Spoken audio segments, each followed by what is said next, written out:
os números non o dicen todo ou non dicen máis que cuestións simbólicas, pero toda unha traxectoria humana en moi poucos anos de idade. Melania Cruz, tes a palabra e logo descubres a placa que creemos que é para sempre, porque parecenos que o bronce sobre a pedra é de unha especie de eternidade. Pois gracias. Eu, como non quería que me traicionasen a emoción e os nervios, porque estou aquí no meu lugar natal, con gran parte da miña familia aquí, trouxen escritas unhas palabras que me gustaría que escoitase. Bueno, boa tarde a todas, moitísimas gracias por estar aquí neste día tan especial. E, en primeiro lugar, quero dar o meu máis profundo agradecemento a Agrupación Comiñá, a Manolo Curiel e a todas as persoas que formades parte da organización da Semana do Cine de Lugo, non só por este recoñecemento, senón por traer a nosa cidade, ano tras ano, con esforzo e ilusión,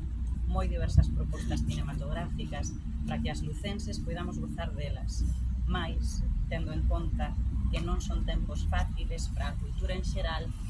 e os festivais de cine en particular. Non sabe de la emoción que sinto, non só por ver o meu nome neste paseo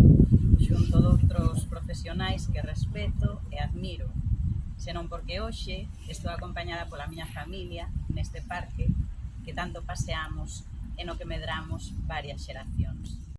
Claudio, desde os primeiros momentos da súa vida, viveu a fole. El era o que tiña que escribir o folleto que escribeu, o libriño que escribeu sobre fole que presentamos na Deputación Provincial Antonte, e ele é o que ten que descubrir esta placa de Ángel Fole e de explicarnos porque tiñamos a obriga moral de que descubríramos unha placa de fole no Paseo do Cine. Coñecemos tamén unha gran persoa e foi un gran cinéfilo, non? Fole dende moi novo, dende neno, xa tivo afección polo cine, polos seriais primitivos, mudos, particularmente polo cine de Charlotte, pero logo, unha vez que chegou á mocidade, xa se interesou por un cine, digamos, máis vanguardista, máis avanzado en todos os sentidos, participou nos cineclubes de Lugo, de Santiago de Compostela, e ali se formou efectivamente como un gran cinéfilo.